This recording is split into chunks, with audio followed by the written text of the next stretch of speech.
हाँ, वाच्य, बोलने का विषय। वाच्य से मतलब होता है कि वाक्य से हमें पता चले कि उसमें कर्ता प्रमुख है या भाव प्रमुख है या फिर कर्म प्रमुख है। जैसे मोहन पुस्तक पढ़ता है।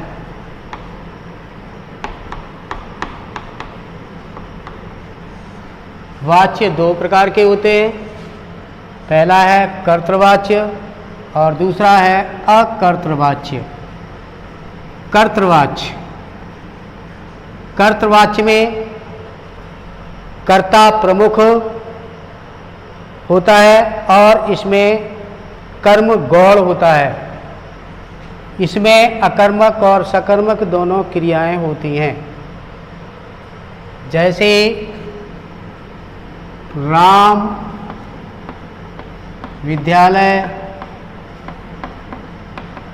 जाता है।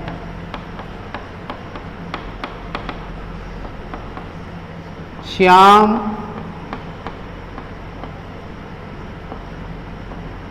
पढ़ रहा है।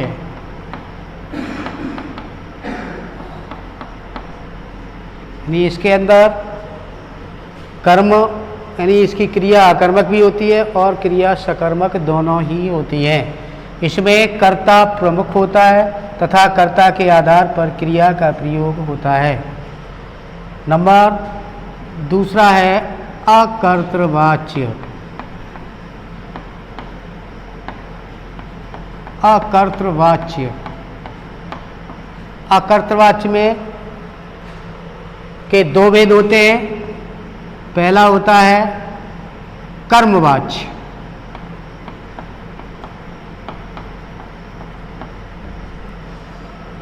कर्मवाच्य में कर्ता प्रमुख न होकर के कर्ता गौण होता है और कर्ता के साथ तृतीया विभक्ति से या द्वारा चिन्ह लगा हुआ होता है तथा इसमें कर्म प्रमुख होता है और क्रिया जो होती है वो कर्म के आधार पर उसका प्रयोग किया जाता है तथा क्रिया मुख्य क्रिया के बाद उसमें जाना के साथ यानी पुल्लिंग एक पुरुष कर्म के आधार पर क्रिया लगाई जाती है। जैसे राम के द्वारा विद्यालय जाया जाता है। जाया जाता है। मुझसे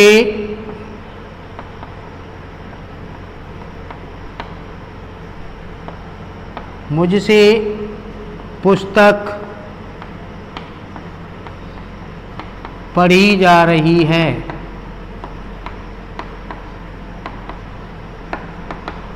या मेरे द्वारा पुस्तक पढ़ी जा रही है।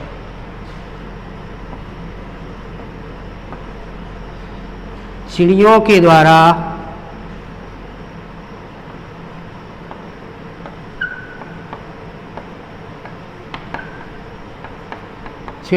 द्वारा उड़ा जा रहा है।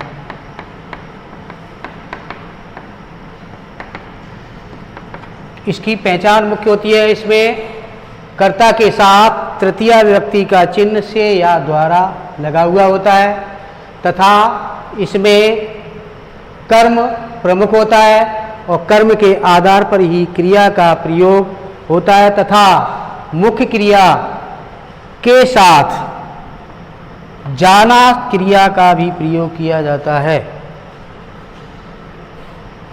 नंबर सेकंड इसका है भाववाच्य।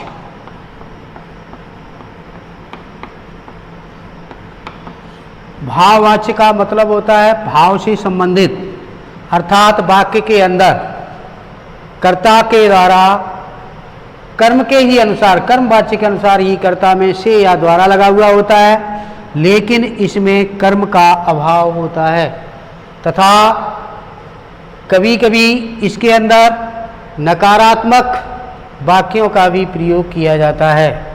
जैसे जैसे मुझसे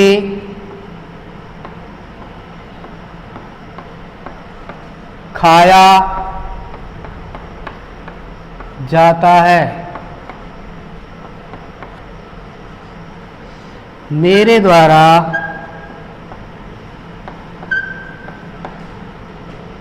दौड़ा जा रहा है।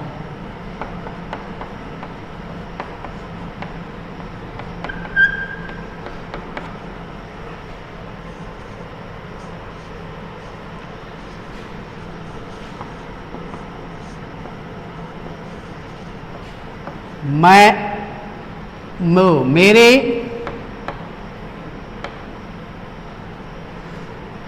पिता जी के द्वारा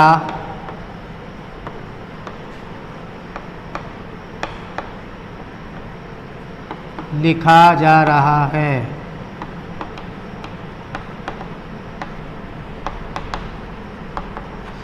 नकारात्मक वाक्यों के अंदर जैसे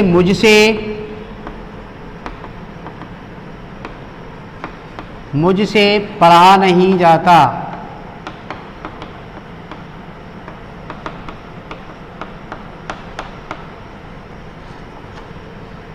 सोहन से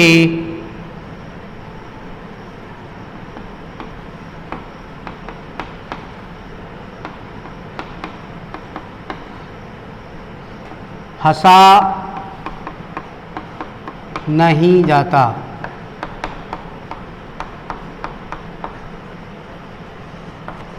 इसकी मुख्य पहचान होती है, इसमें कर्ता के अंदर तृतीय व्यक्ति का चिन्ह से या के द्वारा जोड़ा हुआ होता है तथा कर्ता के भाव के आधार पर क्रिया का प्रयोग किया जाता है। लिंग, पुरुष और वचन जो कर्ता का होता है उसी के आधार पर क्रिया का भी लिंग, पुरुष, वचन होता है। इसमें अक्सर जो है नकारात्मक वाक्यों का भी प्रयोग किया जाता है।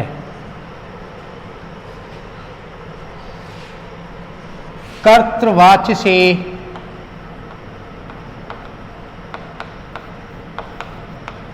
कर्मवाच्य बनाना, कर्मवाच्य बनाना।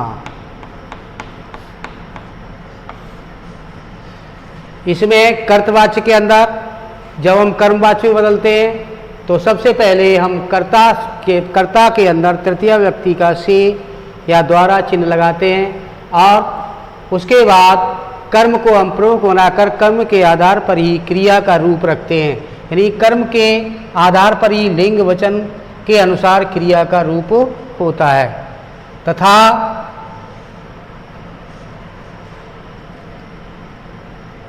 मुख्य क्रिया के साथ जाना क्रिया का प्रयोग किया जाता है, वह कर्म के अनुसार ही उसका प्रयोग होता है। जैसे बच्चा बिस्तर पर सो रहा है, बिस्तर पर सो रहा है। ये हमारा है कर्तृवाच्य। और जब इसको हम कर्मवाच्य में बदलेंगे तो बच्चे के द्वारा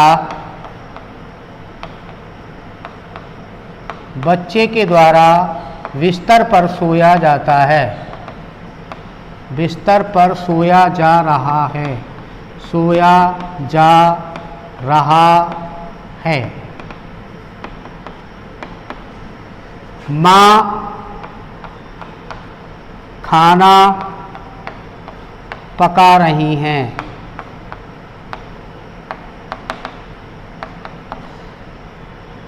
ये कर्तवाच्य है। कर्मवाच्य के अंदर जब हम इसको बदलेंगे तो ये माँ के साथ हम से या द्वारा लगाएंगे, या माँ के द्वारा खाना पकाया जा रहा है।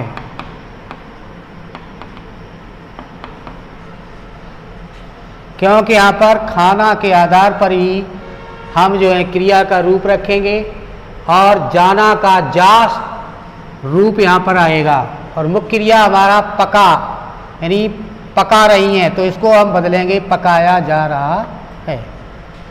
ऐसे ही नेक्स्ट इसका सेंटेंस है पक्षी आकाश में उड़ रहे हैं।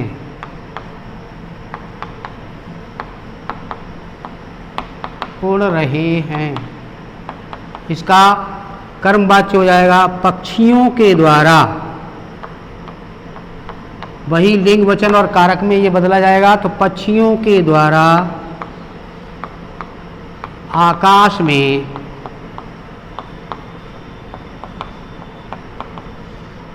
उड़ा जा रहा है। ऐसे ही कर्तृवाच्य से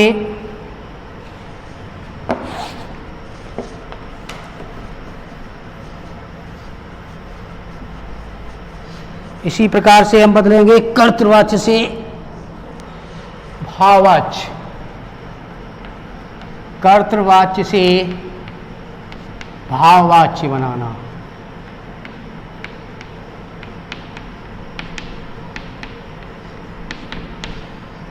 इसके अंदर भी हमेशा ध्यान रखिए, भाववाच्य के अंदर कभी भी कर्म नहीं होता है। अगर कर्म है कर्तृवाच्य के अंदर तो उसको हम हटा देते हैं। जैसे मोहन पुस्तक पढ़ता है,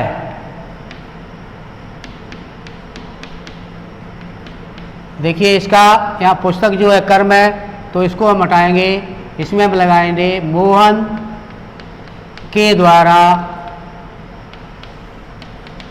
पढ़ा जाता है। इसमें नकारात्मक भी हम बना सकते हैं, मोहन से नहीं पढ़ा जाता है। धन्यवाद।